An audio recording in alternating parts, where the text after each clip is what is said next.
Joy, tu peux parler. Allô? Oui, Allô? allô. Bonjour. Bonjour, ça va? Bonjour à tout le monde. Oui, Ouais, bonjour. bonjour, Joël. Oui, allô, moi je vous écoute. Tu nous écoutes, hein? Ok, c'est juste qu'on voudrait être sûr que Oui, vous êtes oui. avec nous, quoi. Tu entendais bien. Oui, oui, j'entends. Comment Ok. tu as fait pour être connecté? Tu as été touché par Oh, la je suis pub? dans le forum, non, je suis dans le forum communauté Bitcoin. Ah, d'accord. Donc, comme il a annoncé que la salle est ouverte, c'est pour ça que je me suis connectée. D'accord. Donc, tu es au courant du projet depuis longtemps, quoi. Oui, oui. Bon, c'est C'est un vrai plaisir. que j'ai mis mes petit à petit, je comprends pas trop la La monnaie et tout ça. crypto-monnaie. Mais comme c'est un La grand frère à qui je fais confiance, Oui. Donc, t'inquiète pas, j'écoute quand on même. a dit, on va pas laisser quelqu'un au bord du chemin. Donc, c'est aussi l'intérêt de rentrer dans ce genre de projet. Ça permet de comprendre au fur et à mesure comment la crypto-monnaie fonctionne. Parce que il y a beaucoup de malentendus sur la crypto-monnaie. C'est un peu comme le couteau, tu vois. Le couteau peut servir à éplucher comme il peut servir à blesser, tu vois. Mais c'est pas parce que le couteau sert à blesser que on ne doit plus l'utiliser. Donc, il faut l'appréhender, il faut se former pour bien utiliser le couteau.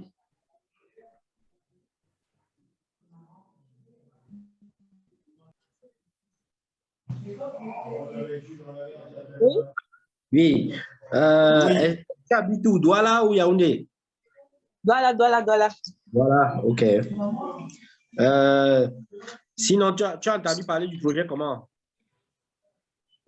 Par monsieur, euh, donc, voilà, monsieur Dogmo. Monsieur Voilà. Ndongo. Bah, c'est bien.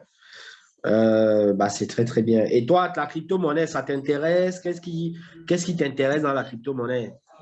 Non, c'est juste que c'est un grand frère que je respecte. Du coup, je le suis seulement. Et je veux comprendre, en fait. Ce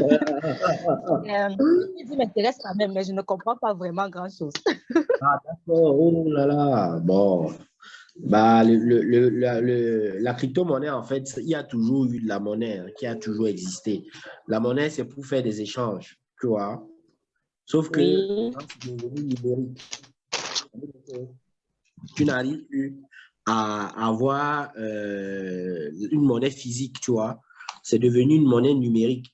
Et avant, Internet ne permettait pas de créer une monnaie numérique. Pourquoi? Parce qu'avant, Internet, tu pouvais faire un copier et tu colles, tu vois. Donc, tu pouvais falsifier la monnaie, tu vois. Et c'est pour ça qu'on ne pouvait pas payer. Parfois, il y avait des problèmes pour payer sur Internet. Il y avait... Donc, maintenant, la technologie blockchain, tu vois, est venue donner la possibilité d'avoir quelque chose d'infalsifiable sur Internet. Tu vois? Mhm. Je ne sais pas si tu comprends un peu. Oui. Que nous, maintenant, on est dans un projet pour créer donc cette blockchain-là en Afrique. Parce que les blockchains qu'on utilise, c'est des blockchains en Europe. Tu vois? Ah. Donc, c'est un peu ça l'essentiel. C'est-à-dire qu'il faut d'abord créer un environnement blockchain qui nous permet, nous en Afrique aussi, de pouvoir euh, avoir une sorte de, comment on va dire ça, une sorte de banque décentralisée, parce que c'est ça la blockchain. La blockchain permet de décentraliser les transactions, tu vois. Une banque centralise les Mhm. transactions. Mhm. Je prends un exemple simple. Tu as un compte bancaire. Moi, je n'ai pas accès à ton compte bancaire, tu vois. Personne n'a accès à Oui. ton compte bancaire à part le banquier et toi, tu vois.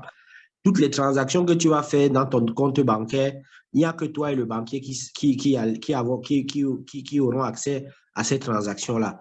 Par contre, sur la blockchain, c'est open source, c'est-à-dire que tout le monde a accès à ce qui se passe sur la blockchain. C'est pour ça qu'on dit que la blockchain, c'est un environnement décentralisé, tu vois. maintenant, pour mieux comprendre la crypto, il faut comprendre l'histoire de la finance internationale. Comment est-ce que la richesse s'est créée?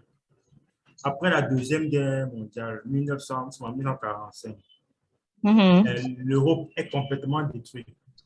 l'Europe fait appel aux alliés qui sont en majorité les Américains pour pouvoir pour pouvoir gagner la guerre contre le nazisme. Alors, à ce moment-là, tu sais, tout se négocie, même la guerre se négocie.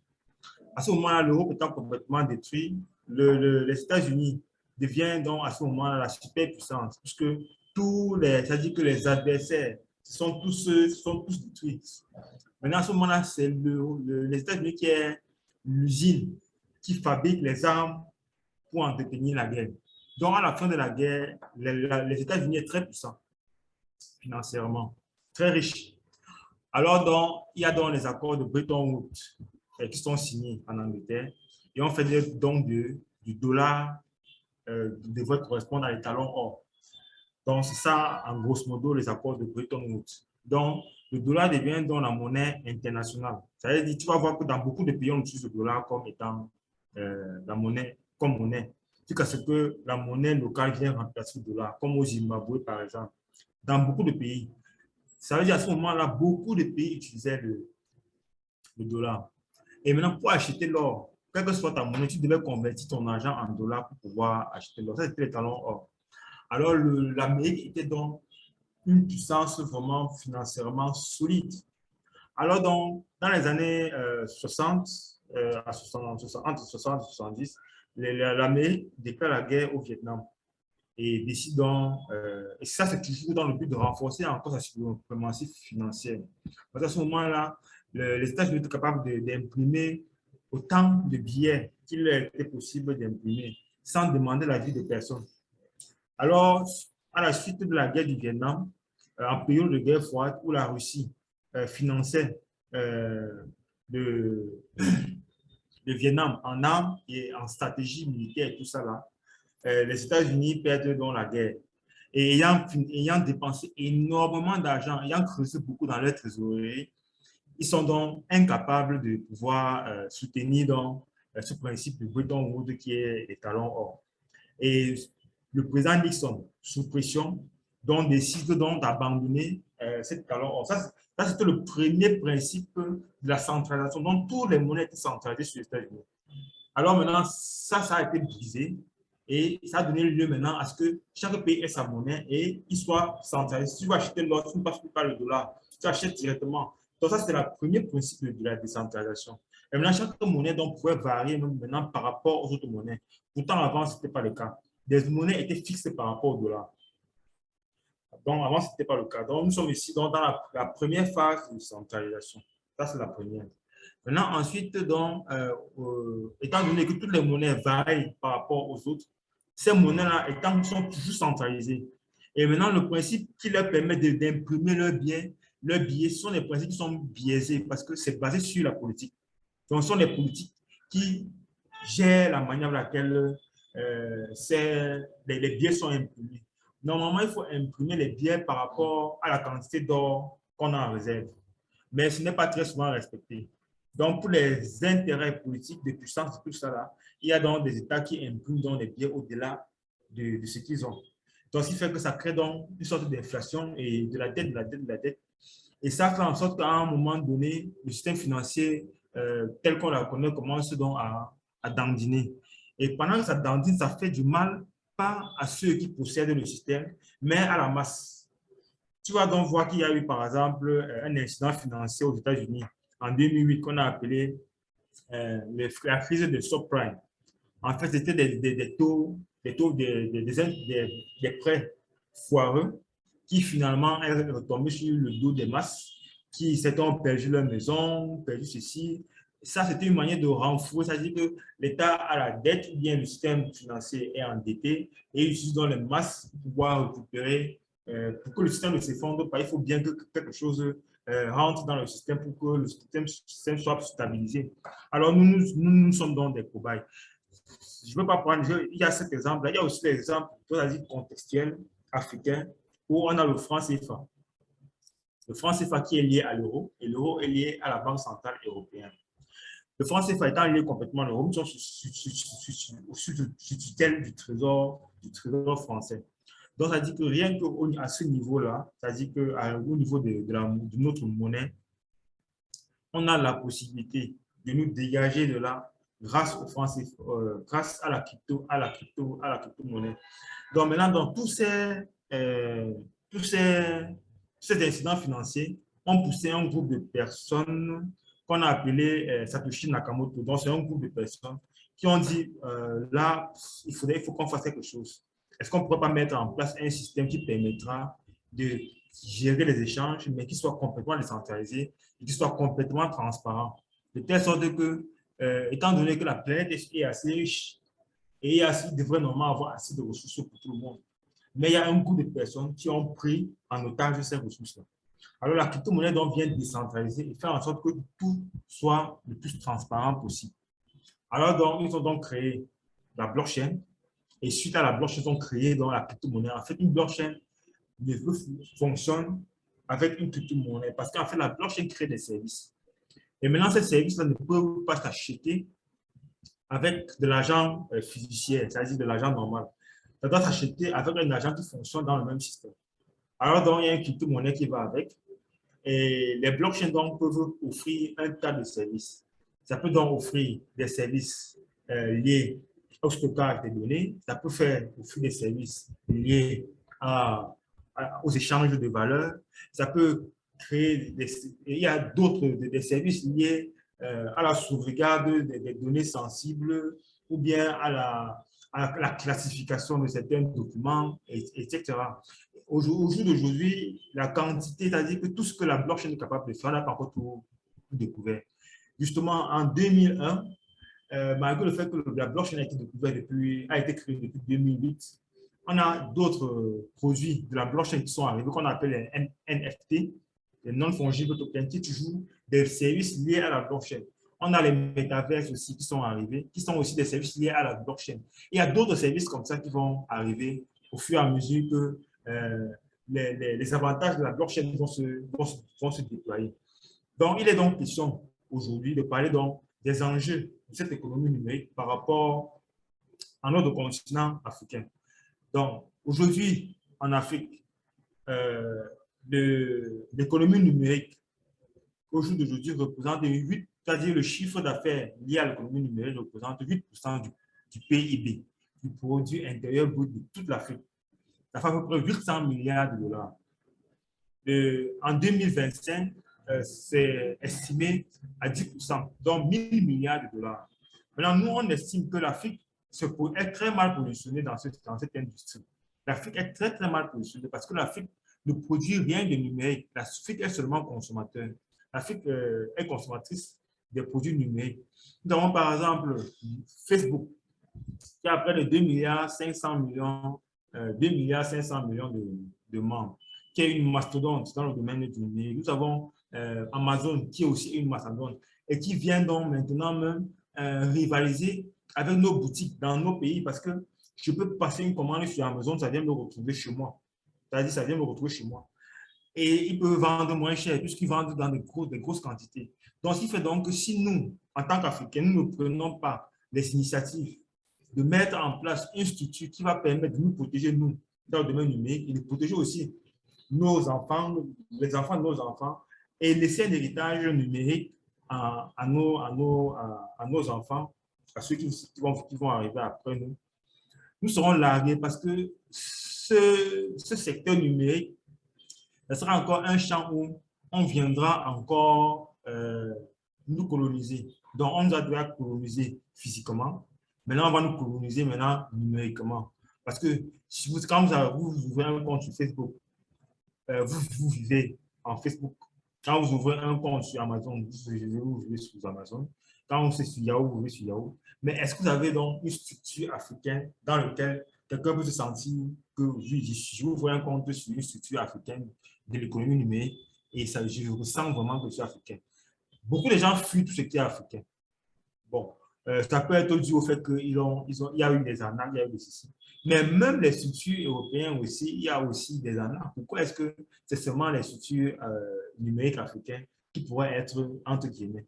Bon, maintenant, au-delà de ça, ce qui bloque aussi, c'est que la crypto-monnaie jouit d'une très mauvaise presse. mais juste une très mauvaise presse parce que les gens ne comprennent pas très bien ce que c'est que la crypto-monnaie. En fait, lorsque quelqu'un, par exemple, vous arnaque en utilisant la crypto-monnaie, la faute n'est pas la crypto-monnaie. Si quelqu'un vous arnaque en utilisant le franc CFA, la faute n'est pas au franc CFA. Ou si vous arnaque en utilisant l'euro, la faute n'est pas à l'euro. La faute est à la structure qu'il a mise en place et dont les paiements ou bien les transactions étaient basées sur la monnaie qu'il utilisait. Le Bitcoin ou bien l'Ethereum ou bien toute crypto-monnaie, c'est comme une monnaie. Ça veut dire si je t'emprunte le Bitcoin, une monnaie en Bitcoin et je ne te rembourse pas, la faute n'est pas à la crypto-monnaie, c'est aux personnes aux personnes qui sont en train de vivre la transaction. Donc, d'aucune manière, la crypto-monnaie n'est pas un problème. Mais l'avantage que moi je trouve en ce qui concerne la crypto-monnaie et à l'économie numérique, c'est que ça embrasse le monde entier. Ça n'a aucune contrainte de frontière. Les barrières mentales que nous avions et les barrières physiques, ça veut dire qu'on a divisé l'Afrique en plusieurs morceaux. Grâce à l'économie numérique, on peut être ici, on parle à quelqu'un qui est en Guinée équatoriale, on parle à quelqu'un qui est au Bénin. Et maintenant, on est capable aussi de faire des transactions financières avec quelqu'un qui est au Bénin sans passer par le système classique. Parce que s'il va envoyer de l'argent au Bénin, il doit passer dans un système, si c'est un pays qui n'est pas dans la zone franc CFA, il doit passer par des différents systèmes bancaires et des conversions pour pouvoir arriver à lui. Si veut par exemple envoyer l'argent au Ghana, par exemple. Alors, donc, avec le numérique, il n'y a plus ces contraintes-là. J'envoie directement, non seulement le transfert est plus rapide parce qu'il est décentralisé, et en plus, maintenant, les frais de transaction sont énormément réduits. Ça, c'est un avantage de la crypto-monnaie. Et c'est la technologie de la blockchain qui apporte ça.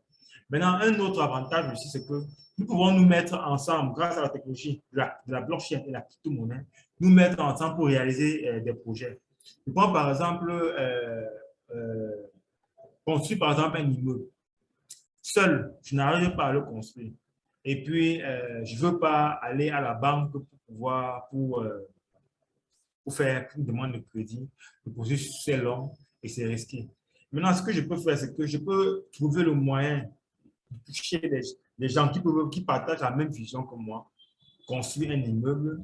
Et puis, donc, je crée donc un smart contract sur cet immeuble-là. Et avec ce smart contract, je crée donc des tokens, comme nous avons fait pour le Bitcoin. Et je lève des fonds. Donc, chacun achète un peu de ce token-là, de cette crypto-là, et il le garde. Et maintenant, lorsque le projet est maintenant sur pied, a été réalisé, à ce moment-là, ceux qui viendront donc pour vivre dans cette, ou bien les locataires qui viennent vivre dans cet immeuble, doivent utiliser les jetons que j'ai précédemment créés pour pouvoir vivre dans cet immeuble. Ça veut dire que ces jetons que tu as créés, que tu as achetés il y a quelques temps, on va prendre de la valeur et tu pourras donc maintenant les revendre beaucoup plus cher. Donc, tu as fait un investissement et tu as donc un retour sur investissement.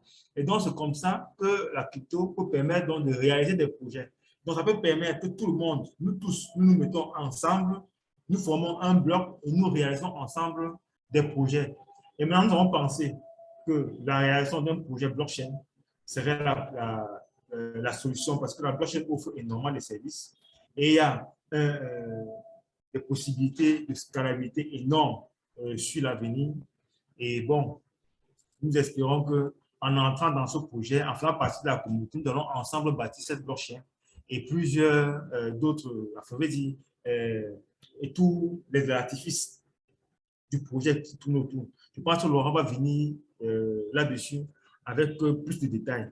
Sur ce, nous vous invitons aussi à aller vous abonner à notre chaîne YouTube parce que ça va nous permettre de gagner en visibilité sur la toile et de continuer à faire grossir la communauté.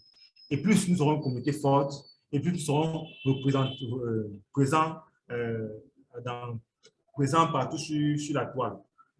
OK, merci. Je vais passer la parole à Laurent pour qu'il puisse vous parler du projet plus en détail. J'espère avoir apporté un peu plus de précisément en ce qui concerne la crypto-monnaie. Laurent, tu peux prendre le relais.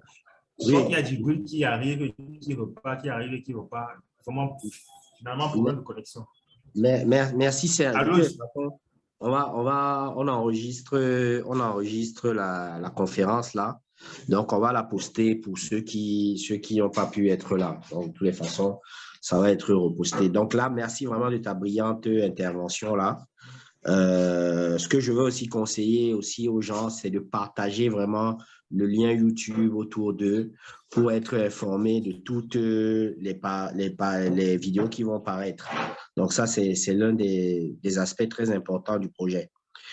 Maintenant, ceci étant dit, donc moi, je me présente. Donc là, je suis Laurent Baudouin, le coordonnateur du projet. Serge, qui vient d'intervenir, est le coordonnateur adjoint et il est le CEO de Africa Financial Market. Donc, dans un premier temps, je présente Africa Financial Market, qui est la structure, qui est la société qui va porter le projet. Donc, Africa Financial Market, c'est une SARL unipersonnelle pour l'instant, donc avec les numéros de téléphone qui sont présents. Pourquoi Africa Financial Market va porter le projet?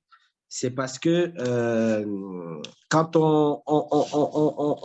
je vais prendre un exemple aussi simple. Imaginons que nous soyons, et Serge l'a même bien défini, que nous soyons une famille de 20 personnes qui souhaitons construire une maison, un bien immobilier ou un immeuble, par exemple. Nous avons les moyens pour le faire.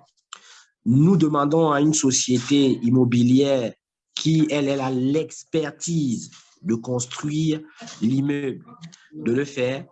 L'immeuble n'appartiendra jamais à la société qui a construit l'immeuble. Ça appartiendra à ceux qui ont financé. Donc, il faut bien faire la différence ici de prime abord. Le projet Coricogne est un projet qui appartiendra à sa communauté. Tous ceux qui auront un token Coricogne sera propriétaire du projet.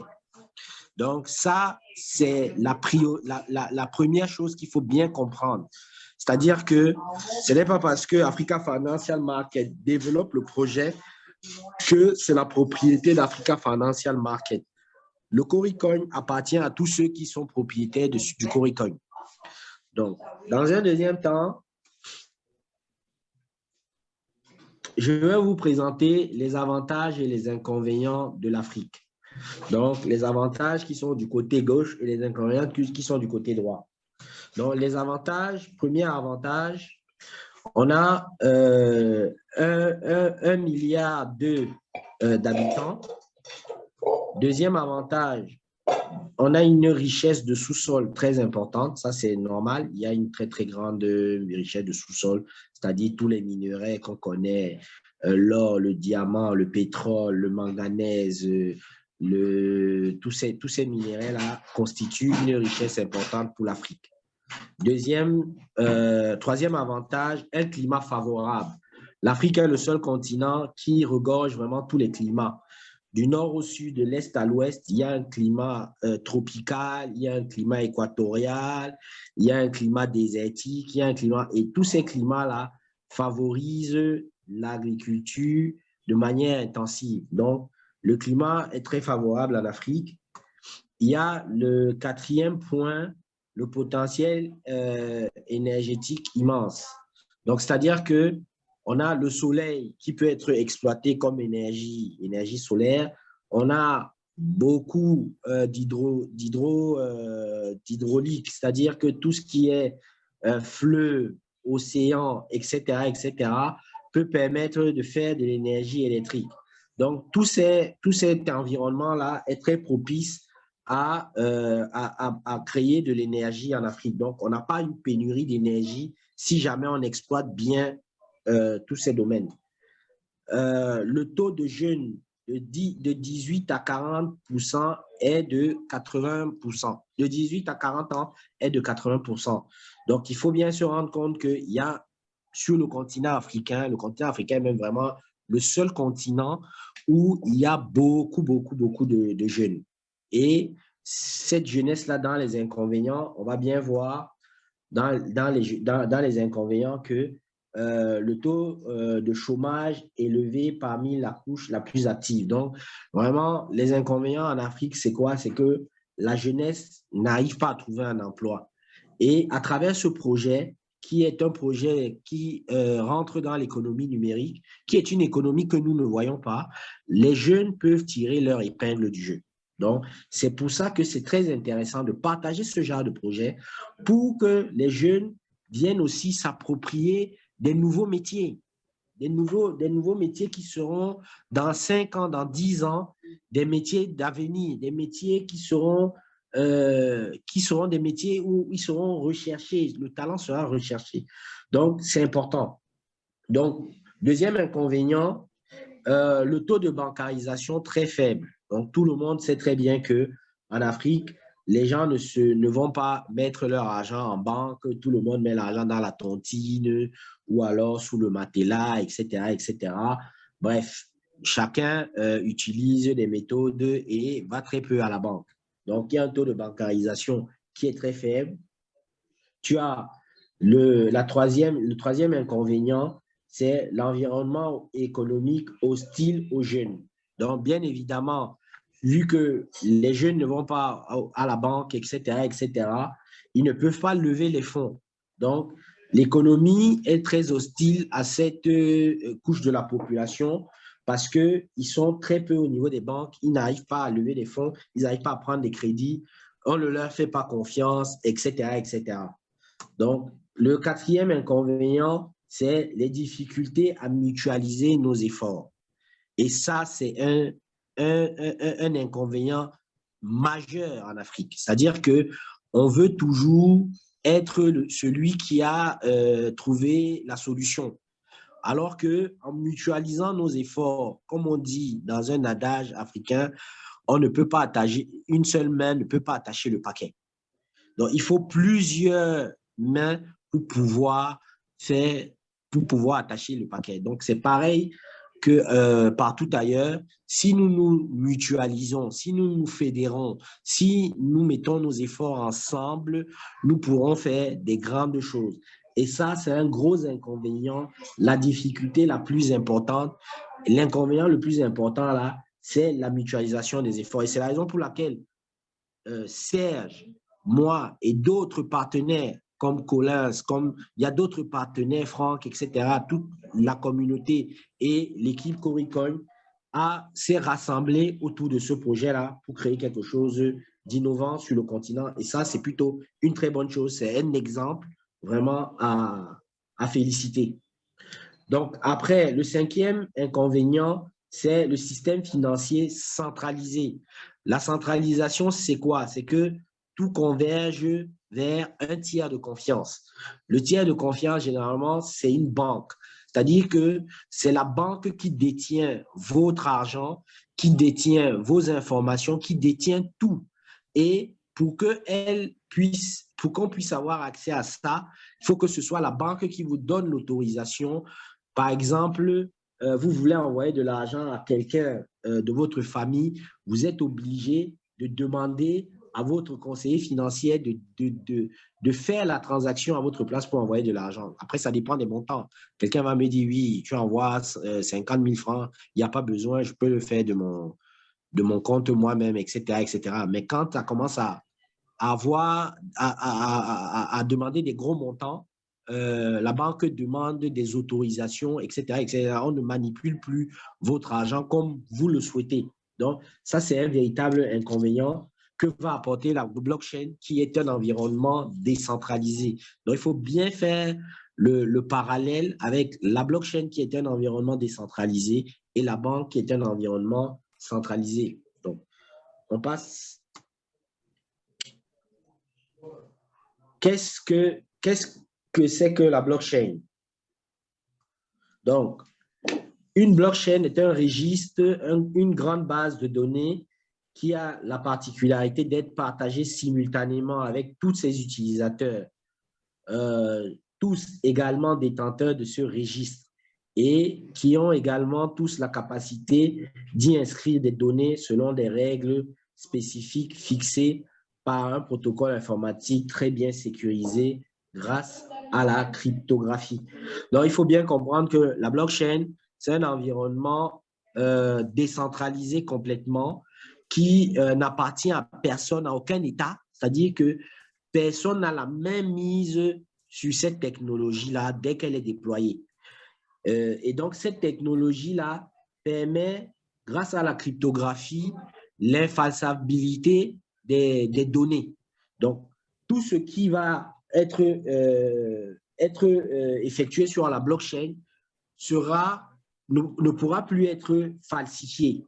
Donc, il y a une haute sécurisation avec la blockchain. Et vu que c'est un environnement décentralisé, donc c'est un environnement où tout le monde a accès à cette information en même temps. Donc, si quelqu'un veut venir falsifier l'information, il faut qu'il falsifie l'information dans toutes les interfaces des utilisateurs.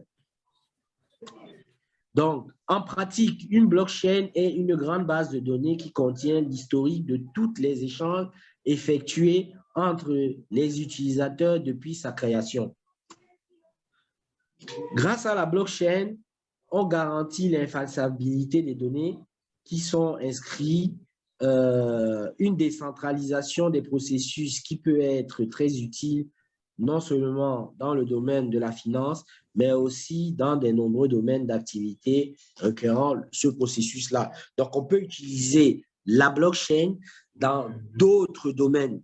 Donc, la crypto-monnaie, c'est vraiment une révolution qui vient apporter à d'autres activités vraiment cet avantage-là de pouvoir sécuriser les données, etc., etc. Je prends un exemple, les titres fonciers au Cameroun qui sont par exemple vendus à 10, 15 à des personnes illimitées qui créent par exemple des problèmes lorsqu'on achète un terrain au pays où on a très très peur qu'on nous a floué. Par exemple, la blockchain peut remédier à cet inconvénient-là. Donc, comment la blockchain va remédier à ça? À chaque fois qu'un titre foncier est sur la blockchain, lorsque quelqu'un l'achète, très rapidement, la personne qui veut revendre deux fois le titre foncier, eh ben, l'acheteur pourra aller vérifier très rapidement s'il y a eu une transaction qui a déjà été faite. Et s'il y a une transaction qui a été faite, il saura que ce titre foncier-là a déjà été vendu très rapidement. Et le fait de faire cette transaction-là sera infalsifiable. Donc, on pourra revérifier ça dans le temps et dans le temps. Donc, la blockchain peut aussi être utilisée dans le vote, dans les hôpitaux, je veux dire, avec les objets connectés. On peut utiliser la blockchain dans plein de domaines, dans les assurances, etc., etc. Donc, c'est vraiment un outil primordial pour le continent africain dans ce 21e siècle. Il faut que le continent africain s'approprie cet outil pour son développement. C'est important, c'est important. Donc, c'est quoi le Coricoin? Donc, pour expliquer exactement ce que nous avons pu faire à travers notre projet, le Coricoin est une crypto-monnaie anonyme qui n'est ni la représentation d'un individu, ni la vision d'aucun gouvernement. Ça veut dire quoi? Ça veut dire que le Coricoin n'appartient à personne. Il appartient à celui qui l'achète. Donc, il n'y a pas un gouvernement derrière le Coricoin. Il n'y a non plus un individu. C'est l'ensemble de réflexions de tout le monde qui a accouché le Coricoin. Donc, celui qui l'achètera aura la possession du Coricoin. Donc, c'est évident que il faut posséder le Coricoin pour en être propriétaire. Donc, s'il y a une communauté, s'il y a plusieurs personnes qui l'auront, ça va créer la communauté Coricoin. Elle sera donc, à terme, un moyen d'échange de valeurs adapté à notre contexte socio-culturel. Bien évidemment, Serge l'a bien rappelé, il a bien martelé que évidemment, il faut que cette blockchain-là réponde aux attentes africaines. Parce que les blockchains qui sont aujourd'hui créées dans le monde sont des blockchains qui répondent à des aspirations pour le développement des pays dans lesquels ils sont créés. Donc, la blockchain africaine qui va être créée par le projet Coricoin va répondre à nos aspirations et vous le verrez dans la suite de la diapo, vous verrez comment ça répondra à nos besoins et à nos aspirations.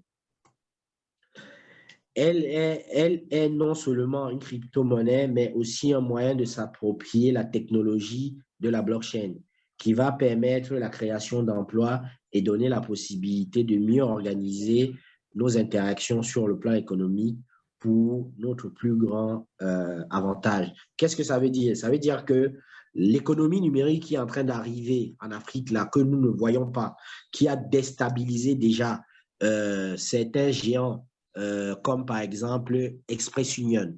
Express Union avant, il fallait avoir un bureau, pouvoir rentrer dans le bureau était climatisé avec une personne au guichet qui vous servait convenablement et ça fonctionnait très bien.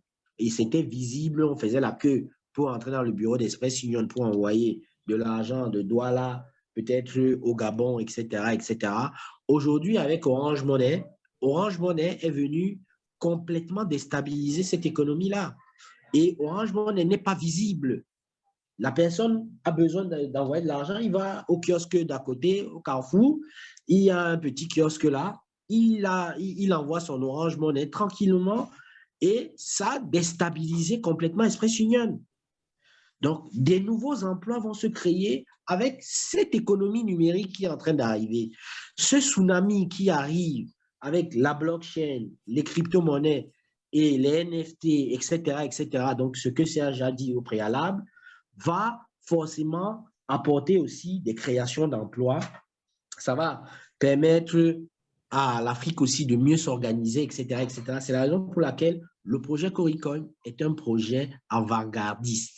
Et tous ceux qui prendront le train en marche pourront par la suite se former à d'autres métiers qui seront des métiers de demain, des métiers de demain. Donc, c'est très important de se dire que quand on rentre dans ce genre de projet, il faut se projeter. Ce n'est pas uniquement rentrer là aujourd'hui. Les choses prendront 2 ans, 3 ans, 4 ans, 5 ans. Mais à l'issue de ce projet-là, il y aura des avantages tels que la création d'emplois, etc., etc. Le but du Coricoin.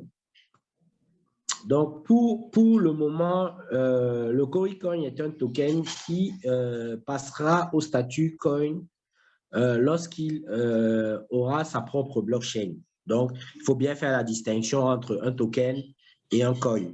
Donc, un token, c'est une crypto-monnaie qui n'a pas sa propre blockchain et qui est créée généralement pour faire un projet, etc., etc. Donc, il n'a pas sa propre blockchain. Éventuellement, le projet Coricoin, le token a été créé sur la blockchain Binance Smart Chain, mais c'est pour lever les fonds et créer donc cette blockchain, ce tissu numérique décentralisé, donc qui est un triptyque composé de la blockchain, de l'exchange et de l'application géolocalisable. Donc, lorsque la blockchain sera créée, on va migrer le token Coricoin vers sa blockchain et là, il jouera pleinement le rôle de coin et de rôle de valeur refuge. Donc, il faut bien comprendre ce phénomène-là. Il permet donc, grâce à une ICO, de lever des fonds pour la construction d'une blockchain adaptée à notre contexte socio-économique. Donc là, j'ai déjà parlé de ça. Donc, l'ICO, c'est la levée de fonds qui a démarré le 1er février. Donc, nous sommes en plein ICO et qui va être élaboré avec 7 rounds. Donc, il y a 7 rounds de l'ICO. Et au bout de 7 rounds-là, le Coricoin rentrera donc sur les marchés. On le verra par la suite. Donc, l'application de la blockchain dans le cadre du projet Coricoin. Donc, la blockchain est capable d'offrir des services dans plusieurs domaines et générer des revenus. Des services tels que, donc, bien évidemment, la blockchain, c'est l'environnement décentralisé. À l'intérieur de cet environnement décentralisé, il peut y avoir des smart contracts, etc., qui vont offrir d'autres services, créer d'autres emplois, etc., etc. Donc, ces services-là sont des services bancaires, échange de valeurs, etc. il y aura la création des smart contracts que je viens de dire, avec dans de nombreux domaines. Il y a la gestion des processus avec les IoT, donc l'Internet of Things, donc les objets connectés, bien évidemment. Il y a la sauvegarde des documents importants, les titres fonciers, les diplômes, etc., les brevets, quand, par exemple, on découvre quelque chose, eh ben, on peut sauvegarder nos brevets, etc., dans la blockchain. Donc, il y a pas mal de services comme ça. Les votes, par exemple, on pourra voter à travers la blockchain Coricoin. La communauté votera pour éventuellement implémenter des projets, etc., etc. Donc, il y a d'autres domaines, il y a d'autres activités que l'on peut implémenter avec la blockchain. Donc, l'apport de la blockchain. Donc, les services générés par la blockchain sont payants, ce qui, derrière, valide les blocs ou les transactions ou encore les processus sont des mineurs. Donc, il faut bien comprendre que la blockchain, ce n'est pas parce qu'elle est décentralisée qu'elle n'a pas besoin que l'on la protège. Donc, pour protéger la blockchain et pour sécuriser cette blockchain-là, il faut ce qu'on appelle le minage. Donc, le minage permet de sécuriser et permet de protéger la blockchain. Et donc, cette activité-là de miner la blockchain va permettre de rémunérer ceux qui font cette activité-là. Donc, l'activité s'appelle le minage et ceux qui pratiquent cette activité s'appellent les mineurs. Et donc, la blockchain, avec les frais de transaction qui sont générés à travers les transactions effectuées, va permettre de rémunérer donc les mineurs.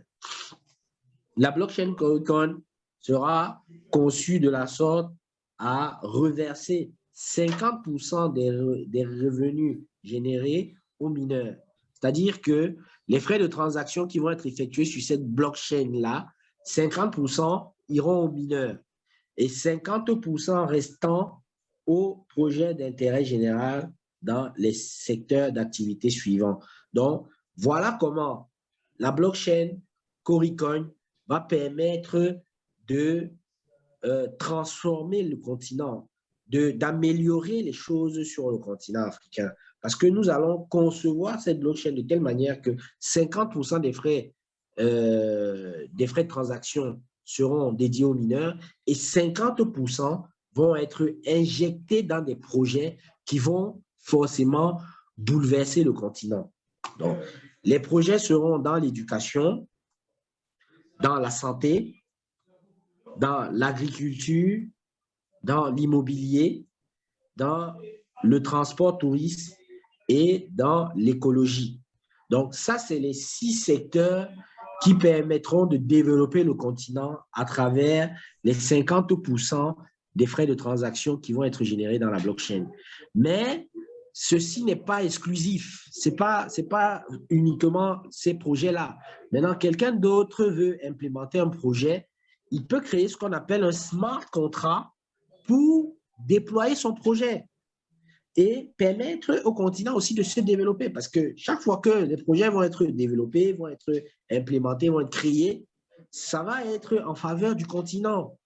Donc, ces 6 projets-là, ça va être la communauté qui va voter et qui décidera elle-même. Ce n'est pas la société Africa Financial Market ou moi, Laurent Baudouin ou Serge Moséquin qui va décider qu'on va aller faire, par exemple, une classe d'école, je ne sais pas où, à Kribi. Non, ça sera la communauté qui décidera qu'on fera ça peut-être au Burundi, on fera ça peut-être, je ne sais pas, au Ghana, au Nigeria, etc. Donc, c'est la communauté qui décidera par le vote où est-ce qu'on va aller implémenter les projets. Donc, les étapes du projet Coricoin. Donc, le Coricoin a démarré par le lancement du projet Coricoin en avril 2021. Donc, c'était l'année dernière, en avril. Le lancement de la communauté Coricoin Community, c'était en mai 2021. Je m'excuse, hein, je suis un peu grippé. la création du site Internet en août 2021, la création du token BEP20 en septembre 2021. Donc, vous imaginez déjà que le projet a déjà pris une envergure de telle manière qu'on peut déjà vendre le token. L'ICO a démarré, etc., etc. Donc, on a déjà fait un travail préalable. Donc, ce n'est pas une imagination ou une vue de l'esprit. Les choses ont commencé à prendre forme. Donc, les tests opérationnels en réseau fermé, c'était en novembre 2021. Donc, on a fait pas mal de tests, etc. Il y a eu même des bugs informatiques pour votre gouverne. Bien évidemment, l'ICO en 7 rounds au 1er février 2022. Donc là, on est en plein ICO. Donc, on a démarré l'ICO. L'entrée sur les plateformes d'exchange le 1er janvier 2023. La création de la blockchain en janvier 2024. Donc, il faut bien comprendre que le projet, c'est un projet à long terme. Donc, nous le précisons encore, si quelqu'un rentre dans ce projet-là, c'est quelque chose qui va évoluer de façon à long terme. Ce n'est pas quelque chose dans l'immédiat où on va faire rapidement la solution. Donc, on va prendre le temps de construire l'une des meilleures blockchains du continent africain. La migration des tokens BEP20 vers sa blockchain en février 2024. La création de l'exchange décentralisé en mars 2024. Donc, il faut bien comprendre que le projet repose sur la blockchain, l'exchange et l'application avec l'option géolocalisable. Le premier smart contract sur la blockchain, donc qui sera un stablecoin, ça sera en mars 2024. Donc, on va faire un stablecoin qui va s'appeler Cori USD, donc un CUSD. Donc, la création de l'application avec fonction géolocalisation, ça sera en mars 2024. Le premier smart contract du projet test sur la blockchain, ça sera en mai 2024. Donc, le premier, dès qu'il y aura des frais de transaction, on va attendre qu'il y ait assez de frais de transaction et on va lancer le premier vote pour implémenter le premier projet dans un pays africain par la communauté. La communauté va voter et va superviser le projet. Donc, voilà. Donc, combien coûte le token? Donc, nous avons effectué une ICO en 7 rounds. Durant le premier round, le Coricoin sera vendu à 0,05 $. Et tous les 2 mois, sa valeur évoluera de 0,01 $. À la fin de l'ICO, le Coricoin rentrera sur les marchés à 0,11 $. Et lorsque le Coricoin sera sur les marchés, l'équipe ne vendra plus aucun Coricoin. Et sur les marchés, ça sera la loi de l'offre et la demande. Donc, nous ne serons plus tributaires de comment on va dire ça, du cours du marché. Ça sera les interactions et chacun pourra aller acheter ou vendre ses Coricoins sur ces marchés qui vont être indiqués au moment opportun. Ce qu'il faut savoir aussi, c'est que moi, j'ai par exemple participé à plusieurs ICO, plusieurs projets de crypto-monnaie. Et pour rentrer dans un projet crypto-monnaie, le ticket d'entrée est au minimum de 100 $. Le ticket d'entrée est au minimum de 100 $. Donc, toute la communauté Coricoin et l'équipe Coricoin s'est interrogée. Et comme on veut la participation massive de tout le monde, nous avons opté pour le ticket d'entrée à 10 $. 10 $, ça fait 6 100 francs au Cameroun en CFA. 6 100 francs CFA. Donc, nous avons opté que tout le monde puisse entrer massivement. Et le fait qu'on puisse entrer à 10 $, ça permet aux gens d'injecter l'argent dont ils sont prêts à perdre. Il faut que les gens soit clair là-dessus. Nous sommes clairs là-dessus. Il faut injecter l'argent dont on est prêt à perdre. Nous allons exiger ce principe-là et nous allons le marteler à chaque fois, ce principe. Donc, le premier round, ça a été la prévente qui s'est passée avant février. Donc, il était aussi à 0,05 $. Donc là, le premier round, donc c'est à 0,5 $ le 1er février jusqu'à fin mars. Donc, jusqu'à fin mars, le Coin sera à 0,05. Le deuxième round, c'est à 0,6. Donc, ça commencera le 1er avril et ça finira en fin mai, c'est-à-dire le 31 mai. Le troisième round, c'est 0,07, donc le 1er juin et qui finira fin juillet. Le quatrième round, qui sera 0,08 $, donc qui commencera le 1er août et qui finira en fin septembre. Le cinquième round, qui sera 0,09 $, commencera le 1er octobre et finira en fin novembre. Le sixième round, qui commencera le 1er décembre et qui finira le 31 janvier, donc 2023, sera à 10 $, à 0,10 $. Et le dernier round, qui est de 0,11, commencera le 1er février 2023 et finira en mars 2023.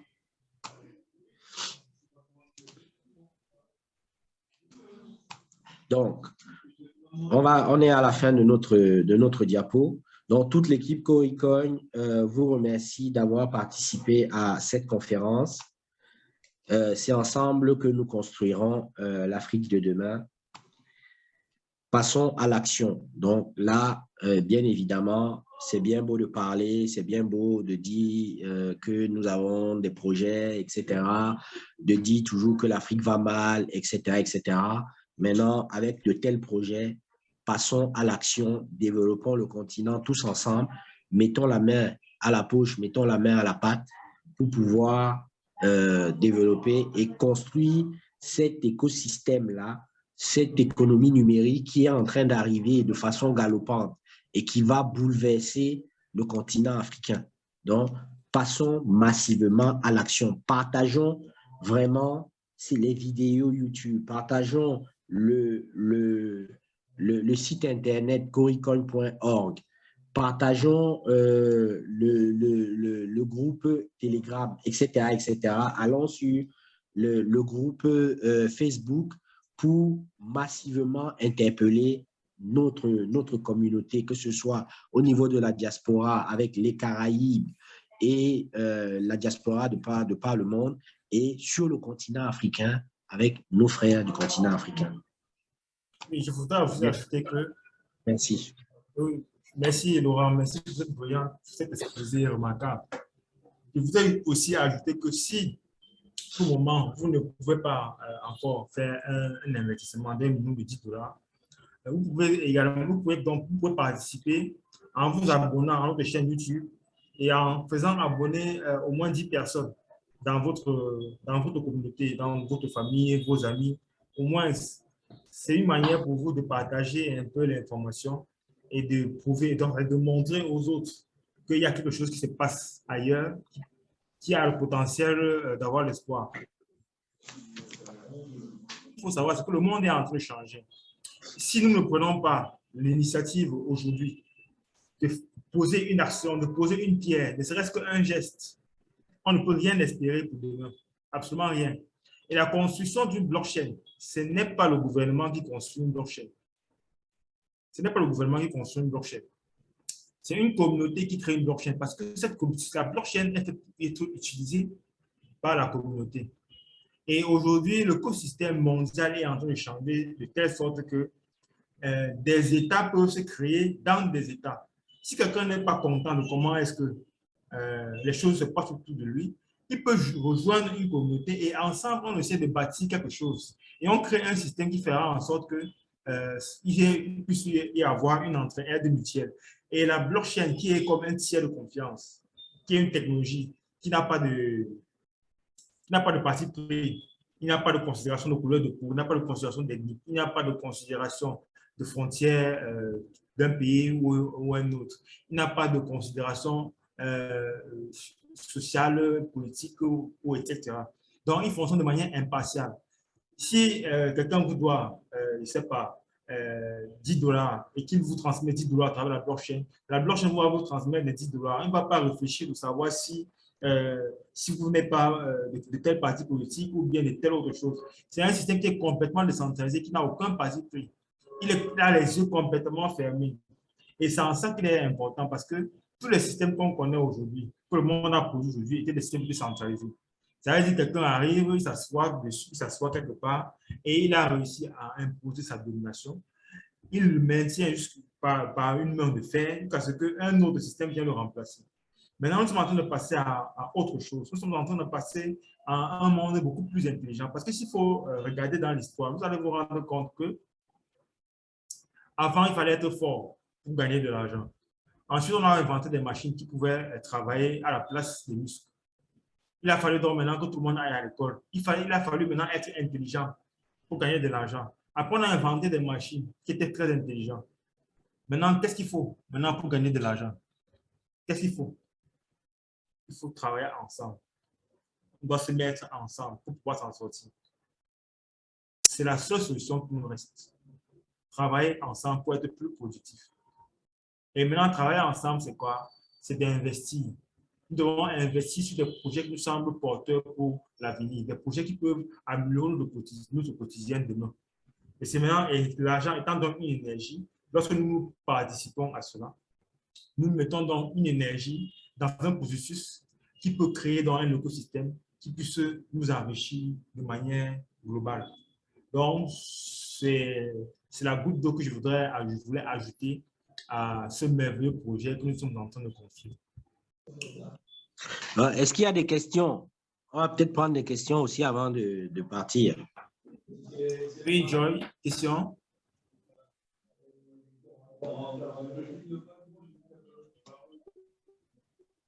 Non, non, je n'ai pas de questions, merci. OK, bon. Mais ça t'a plu ou pas? Oui, non, ça m'a plu. Maintenant, si je vais acheter, je fais comment? Tu passes par Serge Nourmozeken. Ou alors… Tu as créé un compte? Tu as déjà créé… Ouais. Est-ce que tu es inscrit sur la plateforme Comical.org? Non, non, il m'a envoyé un lien là où je dois peut-être m'inscrire. Oui, il faut aussi penser. Donc, dans le descriptif, là, il y a un lien pour s'inscrire sur la plateforme. Pense aussi à t'abonner sur la page Facebook. Et maintenant, une fois que tu es inscrit,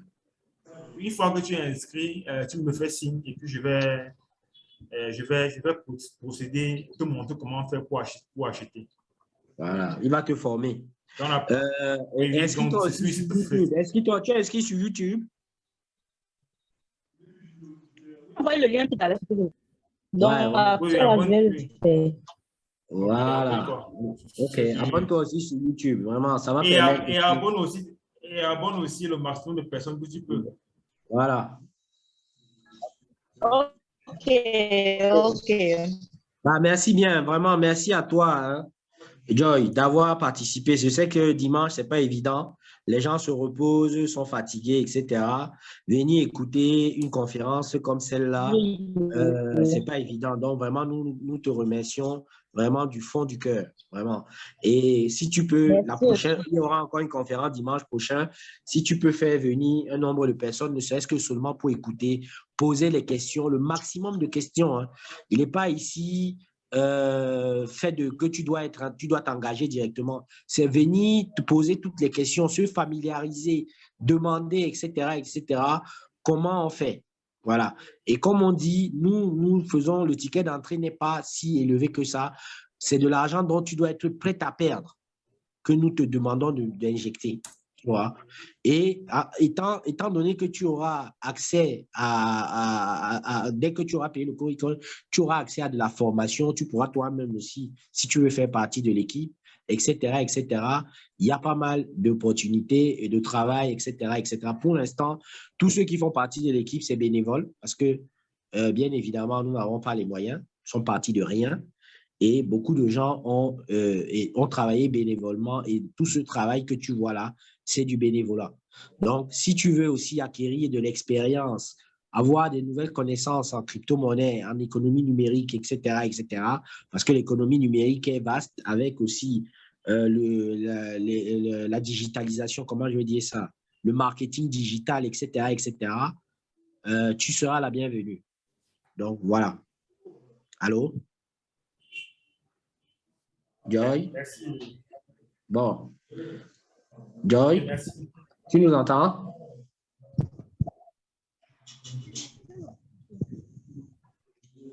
Bon, elle a un problème avec son micro. D'accord. Bon, je crois que Djibril se connecte et il se déconnecte. Hein. Djibril, à chaque fois, il se connecte, il se déconnecte. Il y a aussi quelqu'un qui venait et qui repartait.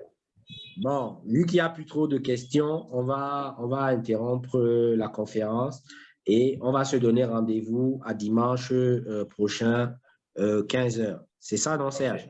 C'est ça, c'est ça. Tu as un petit mot pour la fin? Bon, adoptons tous massivement le Goricoin, participons au projet. Même si on n'a pas, on ne peut pas encore investir, abonnez-vous à notre chaîne YouTube pour améliorer la visibilité, aimez nos vidéos, partagez avec le lien pour s'abonner à notre chaîne, à vos connaissances, à vos amis, pour que le maximum de personnes se connectent, entrent dans la communauté, même s'ils n'ont pas d'argent. On accepte tout le monde, ceux qui n'ont pas d'argent, ceux qui ont de l'argent, et même ceux qui doutent. Abonnez-vous d'abord et après, ensuite, vous participer tout doucement. Merci. Sur ce, bon dimanche. Bon dimanche à toi. Bon dimanche. Bon dimanche, Joyce.